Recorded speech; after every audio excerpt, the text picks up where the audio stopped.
Georgia, a quiet home, the kind where the nights are calm and the world outside feels far away. But tonight, that silence is broken. Vanessa Morgan steps through her front door, her body heavy with exhaustion. Another long shift, another night spent keeping the city safe. The weight of the day lingers in her shoulders as she drops her keys on the entryway table. She exhales. She's home. Finally. But something is wrong. A sound, faint, almost lost in the stillness. A shuffle, a hushed voice. A feeling in the pit of her stomach tells her something isn't right. She listens. A muffled cry. Soft, but unmistakable. The kind that makes your breath hitch before your mind can process why. Her body tenses. That instinct, the one that's kept her alive on the streets, kicks in now. Here, in the place she's supposed to feel safest. She moves down the hall, each step slow, deliberate. The air is thick. Her heartbeat pounds in her ears. Then she sees it. Her breath catches. Her pulse surges. Her body freezing before her mind can fully process the nightmare unfolding in front of her. Hand to holster. Grip steady. 7 shots. A scream. A body hitting the floor. Then silence. Her own breath is ragged. Her chest rises and falls, fast and uneven. The scent of gunpowder lingers in the air. And then, reality slams into her. The body at her feet, blood pooling, seeping into the cracks of the hardwood. Her father, her own father. Her hands tremble. Her eyes flick to the corner of the room. Aaliyah, her daughter, frozen in place, tears streaking her face. Vanessa opens her mouth, but no words come. Her radio crackles. A voice cuts through the suffocating silence. Unit 47, status check. Her fingers move on instinct. The radio feels heavy in her grip. She swallows hard, fighting to steady her voice. Shots fired. I need backup now. A pause. The words hang in the air. Then, the sound of sirens. The world outside is about to learn what happened inside this house. The only question is why? Welcome to True Crime Unmasked, where we break down the most disturbing cases of deception, murder, and betrayal. If you're fascinated by true crime stories that leave you speechless and craving answers, make sure to like this video, subscribe, and hit the notification bell so you never miss our upcoming shocking true crime documentaries. Now, let's get into this chilling story. What would make a daughter pull the trigger on her own father? Vanessa Morgan wasn't just a police officer. She was a mother, a woman who had taken an oath to serve and protect. But on this night, in a place where she should have felt safest, her badge meant nothing. The law didn't matter. The rules she followed every day, protocols, procedures, restraint, were stripped away in an instant. She wasn't responding to a call. She wasn't handling a suspect. This wasn't some criminal on the streets. This was her own home, her own blood. And yet, her instincts told her what she saw was evil. 34 years old, a respected officer in the community, known for her composure under pressure. Single mother, strong, determined. She built her life around one simple purpose, to protect. But when it mattered most, she hadn't been there to protect her daughter. And now, her hands were covered in blood.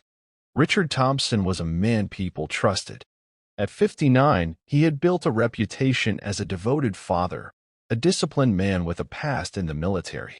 He was the kind of man who would shake your hand with a firm grip, look you in the eye, and leave you with the impression that he was steady, reliable, a provider, a man who believed in rules, structure, family. He was well known in his neighborhood, a fixture in the local community. He mowed his lawn every Saturday. He attended church.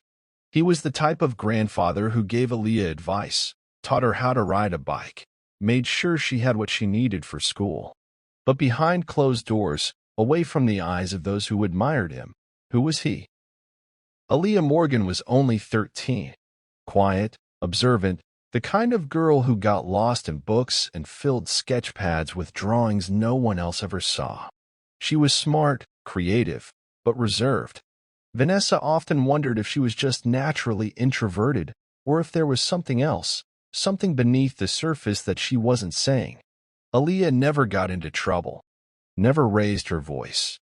But sometimes, Vanessa noticed the way she hesitated before answering certain questions, the way her eyes darted away in conversations about family.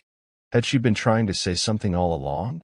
Had she been crying out for help in ways no one recognized?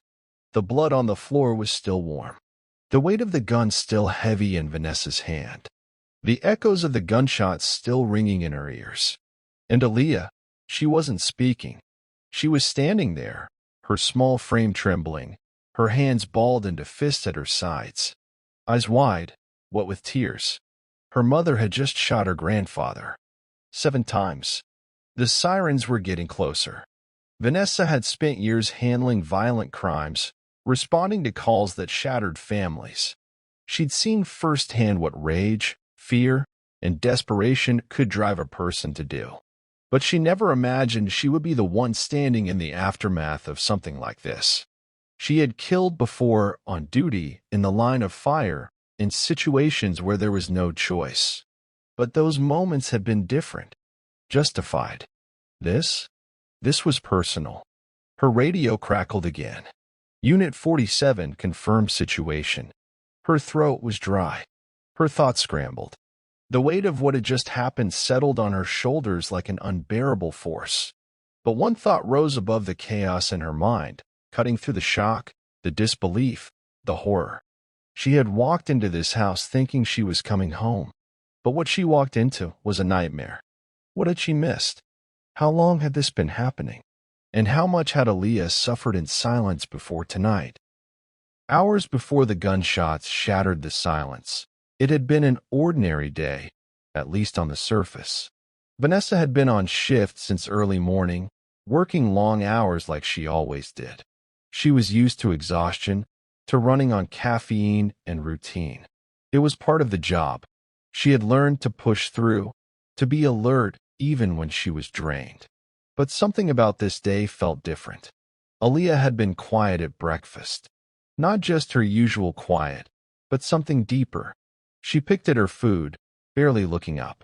When Vanessa asked about school, she shrugged, gave short answers, her voice barely above a whisper.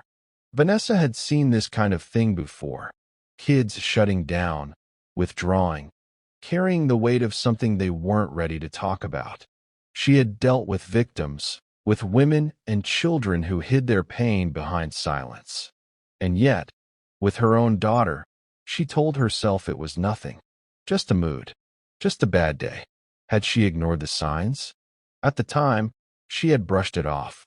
Aaliyah was 13, teenagers had their moments. Maybe she was tired. Maybe she was upset about something at school.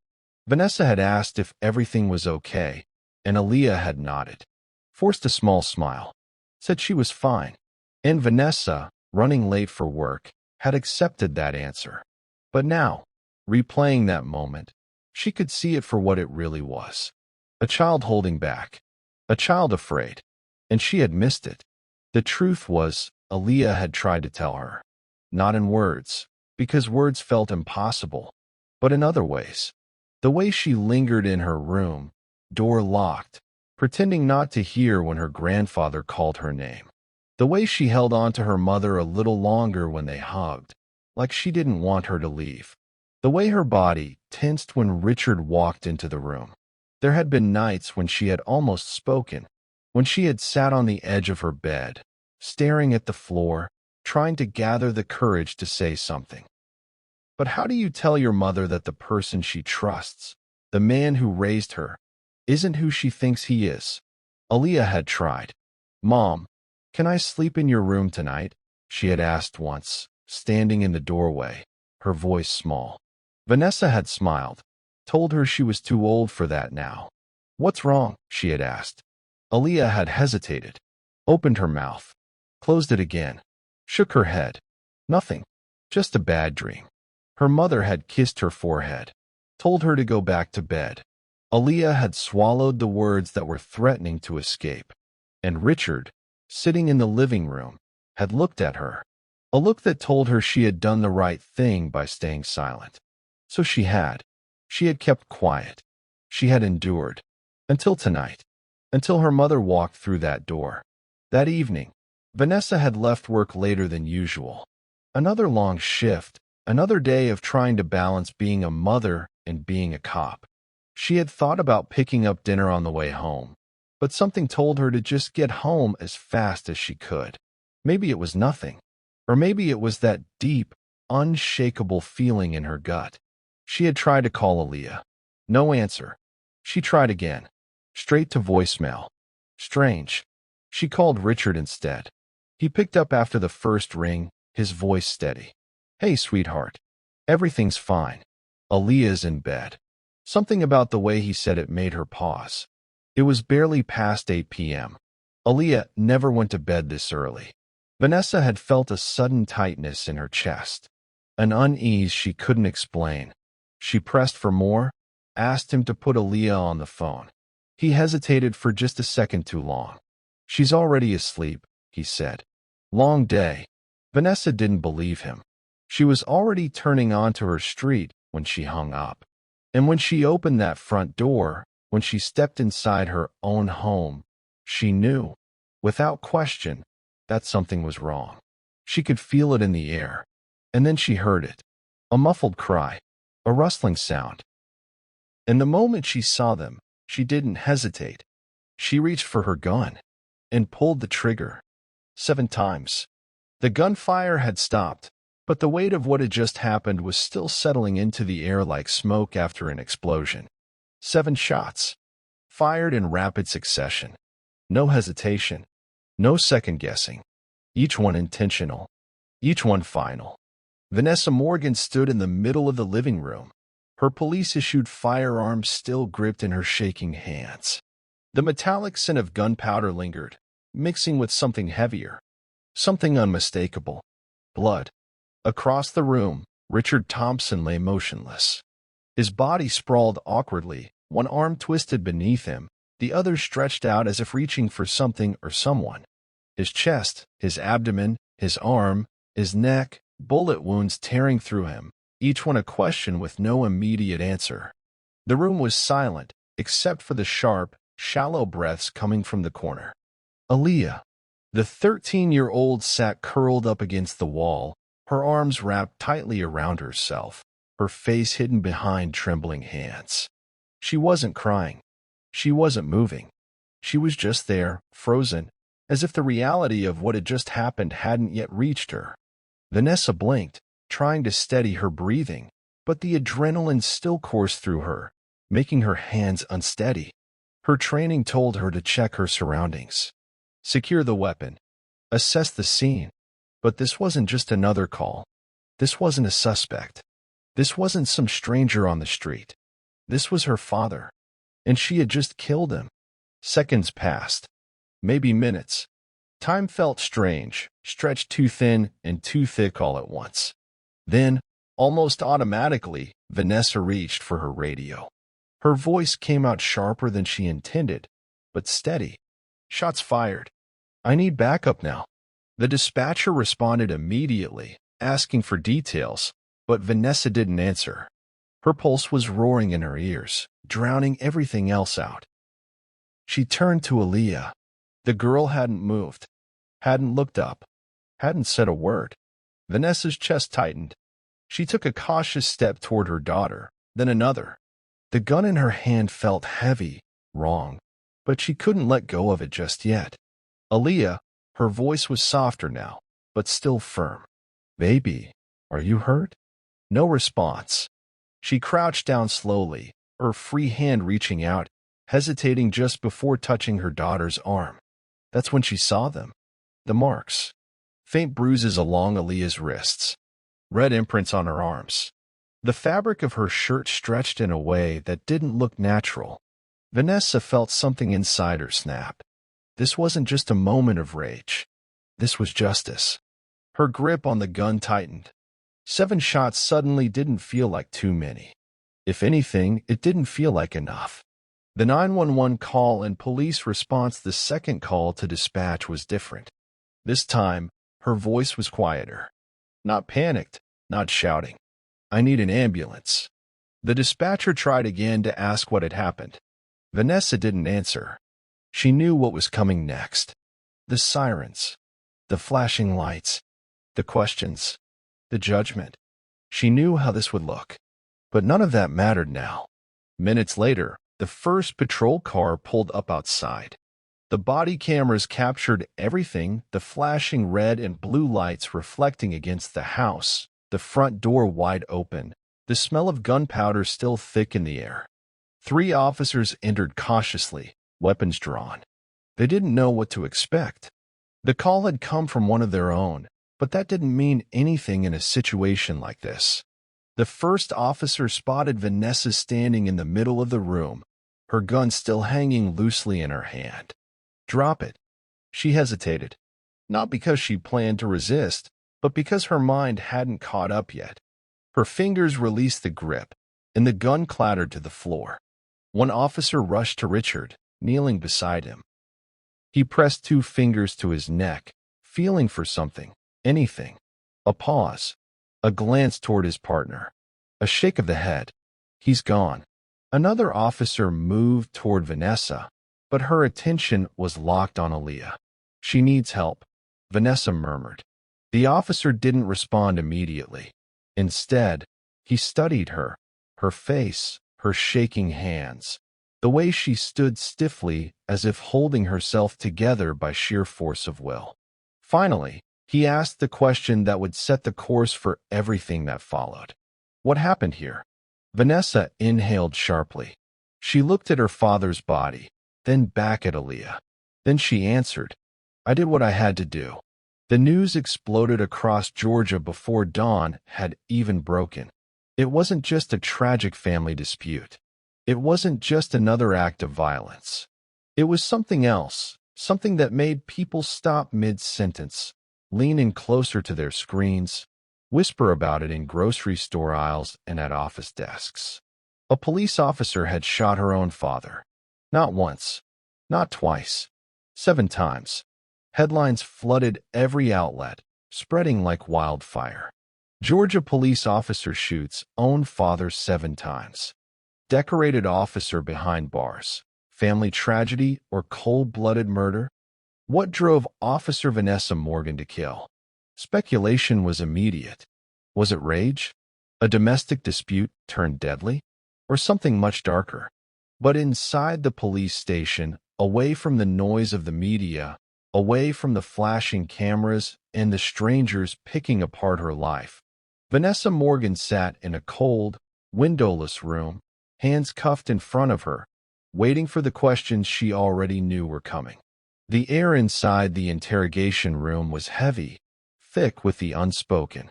A single recording device sat on the table, its red light blinking steadily.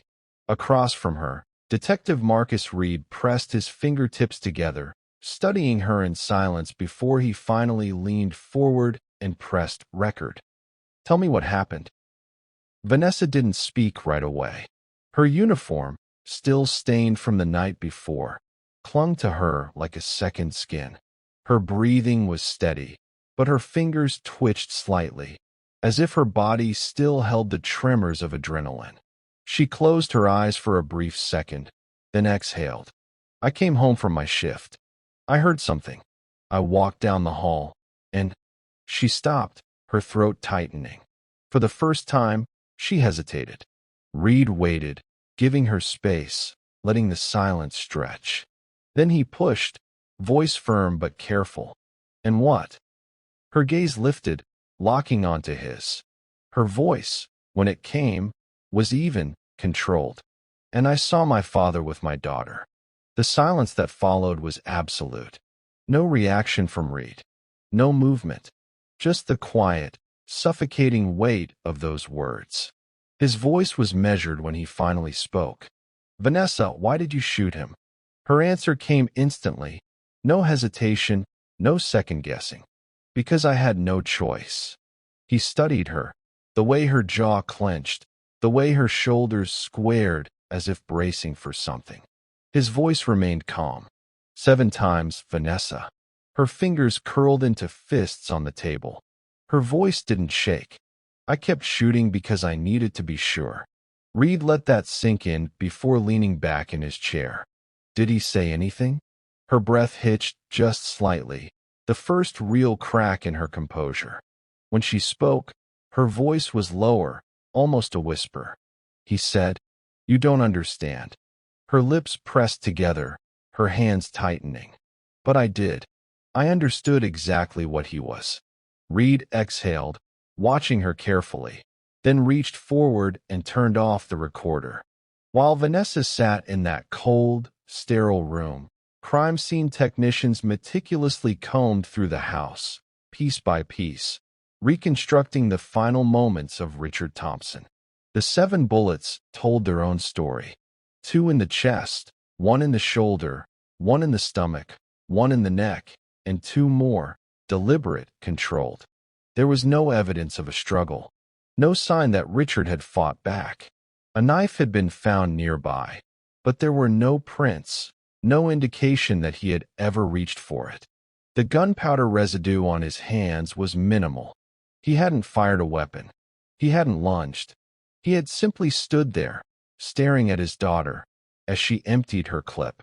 In another room, a different kind of silence stretched between Aaliyah Morgan and the officer sitting across from her.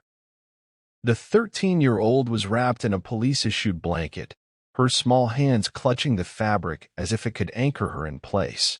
She hadn't cried. She hadn't screamed. She had barely spoken at all.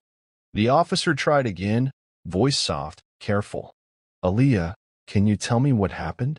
The girl's eyes remained fixed on the floor, her fingers moving restlessly over the edges of the blanket. Another long pause. Then, so quietly it was almost missed, "I tried to tell my mom before." The officer leaned in slightly. "Tell her what?" Aaliyah's breathing hitched.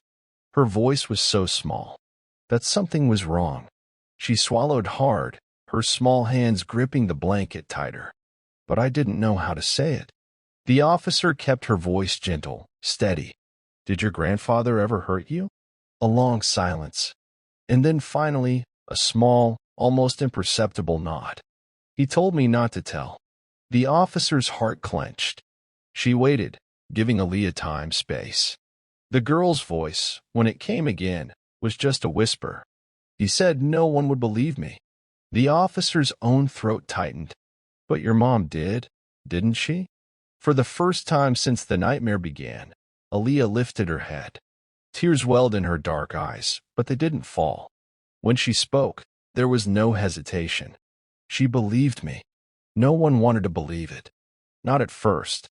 Not Richard Thompson, the man who had served his country, the man who had been a father, a grandfather, a familiar face in the community.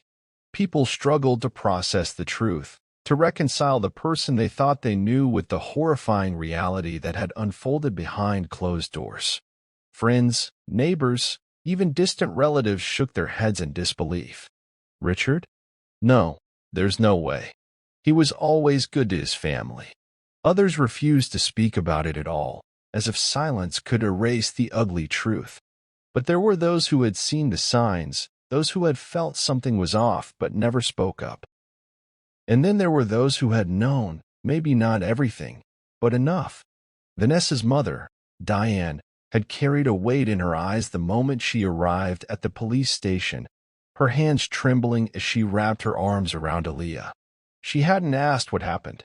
She hadn't needed to. The look in Vanessa's eyes told her everything. And when the detectives finally sat her down, when they asked if she had ever suspected anything about Richard, she hesitated. A long pause, then a quiet, tired voice. There were moments, she admitted, her fingers gripping the edge of the table. Little things I tried to ignore. I would catch him watching her too closely.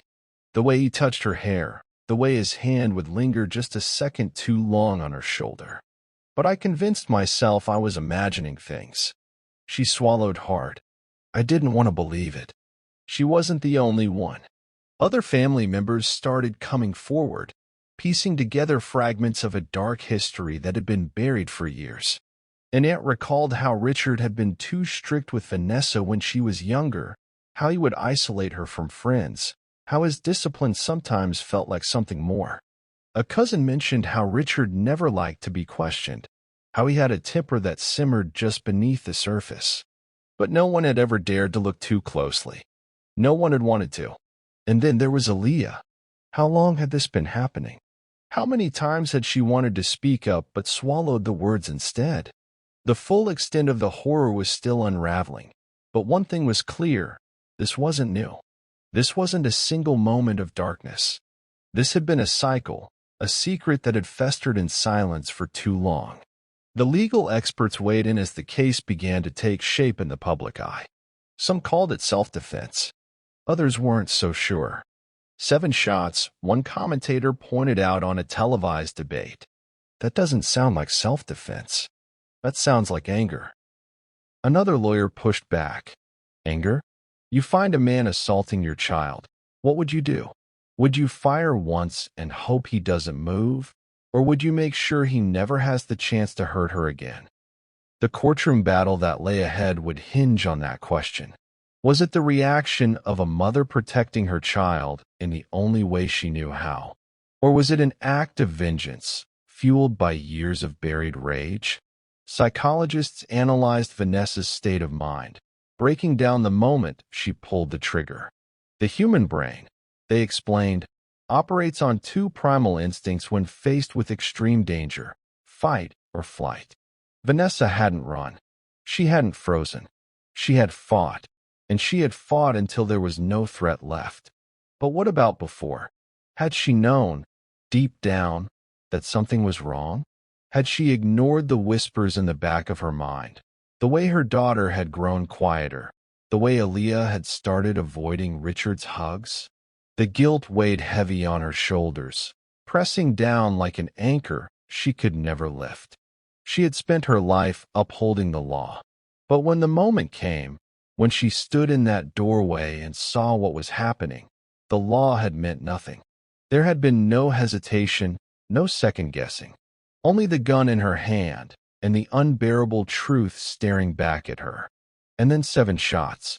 The courtroom was silent as Vanessa Morgan sat at the defense table, her hands folded tightly in her lap. The weight of the past months had settled into the lines on her face, exhaustion clinging to her like a second skin. She had faced interrogation, media scrutiny, and the judgment of an entire community. But nothing compared to this moment. This was where her fate would be decided. The prosecution wasted no time painting Vanessa as a woman who had let her emotions take control. 7 shots, the lead prosecutor emphasized, pacing before the jury. She didn't fire once or twice. She fired until there was nothing left of the man in front of her. She had options. She could have called for backup. She could have restrained him. But instead, she became judge, jury, and executioner in her own home. They argued that in her rage, she had crossed the line between defense and vengeance. They brought in forensic analysts who testified that some of the bullets had entered Richard's body at angles that suggested he had already fallen when she kept shooting. That, the prosecutor concluded, is not self-defense. That is personal justice, fueled by anger. And we cannot allow emotions to dictate the law. The defense, led by a team of experienced attorneys, fought back just as fiercely. What would you do? Vanessa's lawyer asked the jury, his voice calm but firm. If you walked into your home and saw your child being harmed by the one person who was supposed to protect her, what would you do? They called in expert witnesses, psychologists who explained trauma response, officers who had worked with Vanessa and attested to her integrity, and legal analysts who emphasized that deadly force is sometimes the only option in the face of immediate danger. She acted on instinct, one defense expert testified. A mother's instinct to protect her child at all costs. This was not premeditated. This was not an act of revenge. This was the only choice she had in that moment. Aaliyah took the stand, her voice barely above a whisper as she recounted the years of silence, the moments she had tried to hint at what was happening but never found the words. Tears ran down her cheeks as she described that final night, how she had frozen in terror, how she had thought, even in that moment, that no one would believe her. But then her mother had walked in, and everything had changed. Friends and colleagues testified as well. Some spoke of Vanessa's character, her dedication as a police officer. Others admitted they were shocked by her actions, torn between understanding and disbelief. She was always the one who followed the rules, one officer said. But this time, she broke them. The jury deliberated for hours, days. The media speculated, analysts debated, and the nation watched. Was Vanessa Morgan a murderer, or was she a mother who had done what any mother would? When the jury finally returned, the courtroom held its breath. The judge asked for silence as the verdict was read. The foreperson stood, paper trembling in hand. On the charge of first-degree murder, not guilty. A gasp rippled through the courtroom. On the charge of voluntary manslaughter, not guilty. A sob broke free from somewhere in the gallery. Vanessa held still, barely breathing.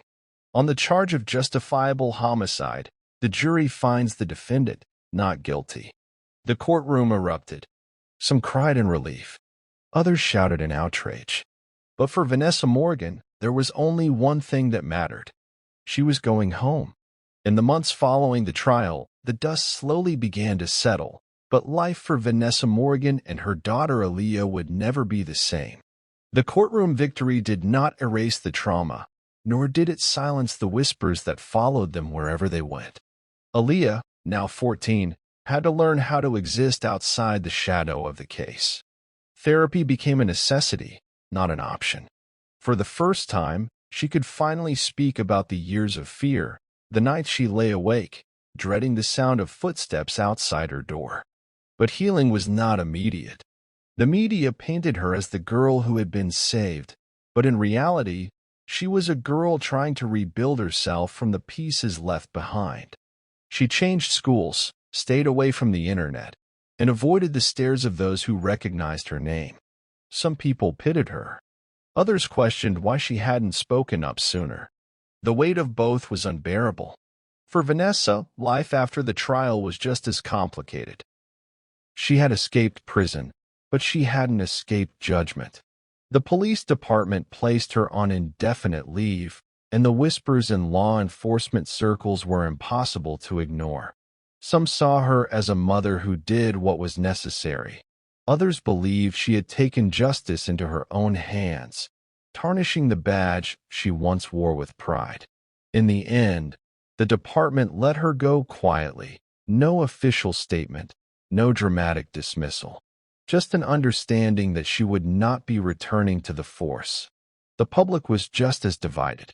Social media exploded with debates about whether Vanessa was a hero or a woman who had let her emotions turn her into a killer. Some believed she should have been convicted, arguing that if she had been a man who shot someone 7 times, the outcome would have been different. Others flooded support groups and forums with messages of solidarity, calling her a mother who did what the justice system often failed to do: protect the innocent. But no matter what the world believed, the truth remained. Vanessa and Aaliyah had to rebuild their lives. They left Georgia, moving to a place where their names were not synonymous with tragedy, where they could walk into a grocery store without seeing their faces on tabloids, where Aaliyah could be more than just that girl. The family, once close-knit, was fractured beyond repair. Vanessa's mother, devastated by the reality of what her husband had done, could barely look her daughter in the eyes. Some relatives refused to believe the truth about Richard, choosing instead to remember the man he had been to them. Others distanced themselves, unable to process the tragedy that had unfolded within their own bloodline. As for Vanessa, she would spend the rest of her life living with the weight of that night. 7 shots. 7 moments that changed everything. She had no regrets about protecting her daughter, but the nightmare still came. The sound of gunfire, the sight of her father collapsing, the cold silence that followed. There were no winners in this story, only survivors. There are cases that shake the world, and then there are cases that make people question everything they thought they knew about justice, morality, and human instinct. This was one of them. Vanessa Morgan pulled the trigger 7 times. Not out of duty, not for revenge, but because, in that moment, she was not a police officer. She was a mother. A mother who walked in on the unthinkable and made a choice no parent ever wants to face. The moral dilemma lingers. If you walked in on your own father harming your child, what would you do? The question makes people shift uncomfortably in their seats because it forces them to confront the reality of instinct, morality, and legality. Some say they would do exactly what Vanessa did. Others argue she should have restrained him, called the police, let the system handle it. But history has shown that the system often fails victims before it protects them. Psychologists weigh in on the sheer trauma of the moment. The fight-or-flight response isn't a decision, it's an instinct. Vanessa wasn't calculating consequences. She was reacting to the horror unfolding before her eyes. Justice is supposed to be black and white. But cases like this remind us that sometimes justice is just another shade of gray.